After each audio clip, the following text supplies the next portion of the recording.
No one has ever led the league in three-point percentage as often as our guest Kyle Korver, who did it 4 times over an 8-year stretch. That's twice as many three-point titles as anybody else in the history of the NBA, including Steve Smith, who led the league for the 01-02 season. Kyle, 62% of your career field goal attempts were threes, and there were certainly three-point specialists before you reached the NBA, but you also were in the league at a time when three-pointers really exploded. In fact, you were one of 10 players averaging 6 three-point attempts a game in your second season when you had regular minutes. Your last season in the league, there were 44 players averaging 6. How would you describe how much the game changed and your place in it during your career, your 17 years? It's a completely different game in a lot of ways. You know, when I first came into the NBA, you weren't allowed to shoot a 3 unless it went in first. Had to go to the big guy first, and then you kicked it out. There was no thought of shooting 3s on the break. We didn't have 3s as a play. There weren't plays to shoot 3s unless it was the very end of the game. You know this. Watching this all change and to get to be a part of that change has been gratifying. A lot of people ask me, like, wouldn't you rather just start playing right now? And it's been fun to be a part of the whole thing and to watch the game change and evolve, to watch all the guys now that shoot all these 3s from all over the court. To get to be a part of that is good. And how did it change the way coaching staffs and executives perceived you as a player as that three-point shot became more and more valuable? I got to be a little more valuable. It was nice. You know, when I first came into the NBA, it's like, how do we get you an easy one first? Like, we got to get you a mid-range shot, or we got to get you a free throw. And it's just, the game has completely changed. I mean, now when you come in, like, you're just expected to shoot and make a 3 right off the bench. And so, yeah, if you're able to do that, you had more value, and that was certainly valuable for me. Kyle, I got an interesting question.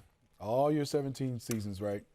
Who set the best screens for you to get a 3? Ooh, great question. Great question. You know, I'd have to probably go to Atlanta years and say Al Horford. We ran a little wide action, and me, Jeff Teague, and Al, we had kind of like a look, and Jeff would look at Al, and I saw Jeff looking at Al, so I would look the other way, and we would come down, and Al would fake it like he's going to the middle of the court, and he would come and hit me on a wide pin down, and now it's a common play that everybody runs, but it was kind of newer at that time. But Al was just like, he was out there for blood, and he would hit it, he would make a good screen, and it's a nice little action for us. Out there for blood. Al seems Man, he like was. Such a nice He's such a nice guy, but on that widescreen, I tell you what, he was mean.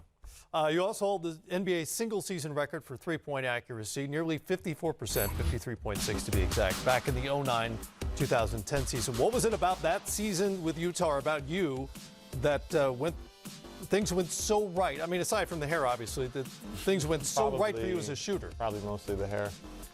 You know, I was actually hurt the first probably third of that season. I think I missed the first 30-something games, and I didn't have a ton of attempts that year, but just came back and was fighting for my spot back on the team, and was pretty focused and was able to find a nice little rhythm. But yeah, it was one of those years. So probably the hair. I'll just say it was the hair.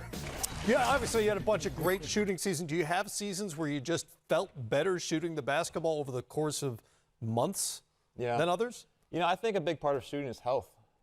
You know, when you have knees that feel good, you want to spend more time in the gym before and after practice shooting. So I think as I've learned more about my body and learned how to take care of it better, and I wasn't as achy, because I was even achy in early years. When you're training was a lot about running miles and you're lifting tons of weights, like in a different way.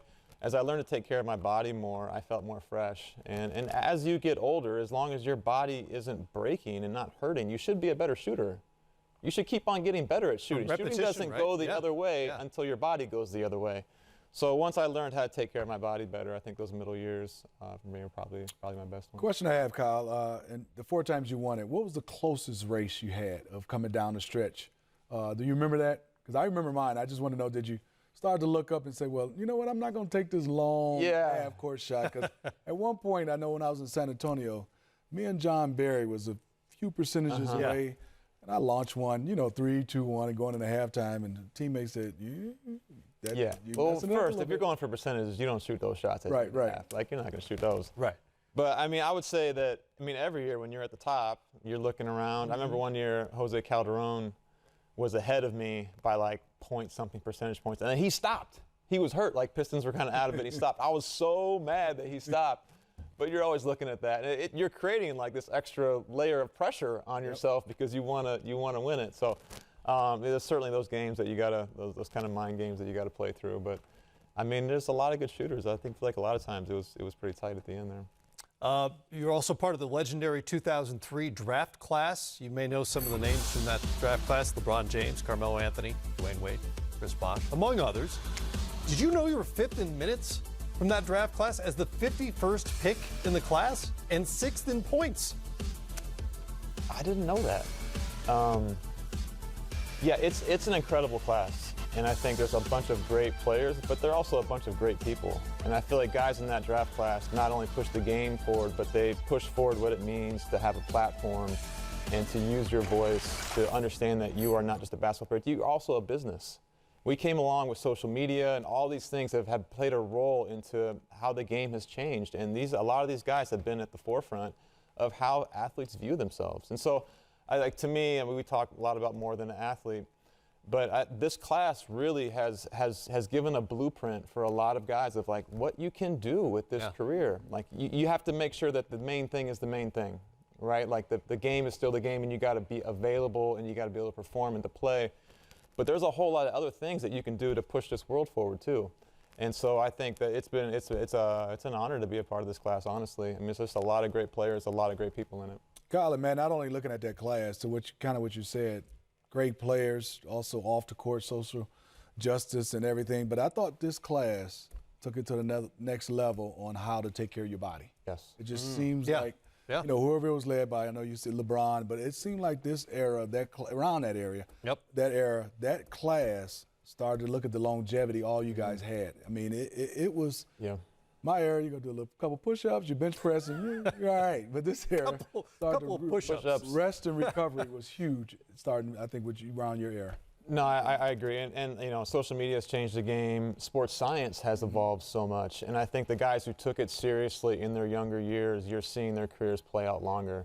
You can't just start taking care of your body in year 10 or year 12. You got to start doing it in the very beginning. And so certainly a lot of these guys have been pioneers in a lot of ways and showing guys how to take care of your it's not like it's just all the little things every single day. And so I think when guys start understanding that, you know, you want to play this game as long as you can for a lot of reasons, But the reason you stay in the game is taking care of your body. Your body's everything. And so I think guys have embraced that and been leaders in this in a lot of ways. Couple push-ups. Bench press. Well, you and I, Smitty and I are the same age. Yeah, you remember that. In high school, we were told not to lift weights. Right. Don't do it. We didn't have any weights. I couldn't shoot either way, but they told us not to. It'll mess up your shot. All you got to do is go run. You guys remember playing against each other? We have video of. Really? Oh yeah. Yeah. Hey. Oh, This was 2005. There you are. I was about to say, I don't know. 76ers. I was at the 5 then, Matt. Smitty is a Bobcat. I'm playing at the 5. I don't think of you as a Bobcat. I got to be honest. There you are. Yeah, we talked forever. I was there for about Legend. a couple ticks. But not many guys have a move named after them that's still alive. How many decades later? A couple decades later? Like, guys still working on your move. That's legendary. That's pretty good. Right there. That's legendary. That's pretty good. You got to be real slow.